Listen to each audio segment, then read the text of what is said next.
அந்த பெண்கள் அந்த ஆலமரத்தை எல்லாம் சுத்தலாம்.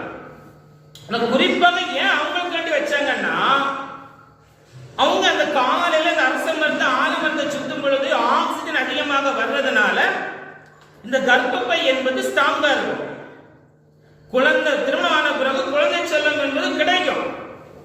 அதனாலதான் அந்த காலத்துல பெண்கள் ஆலயமாக சுத்தினாங்க. பொழுதுபோக்கிற்காக சுத்த இப்ப வரமாட்டாங்க யாரும். ஏன்?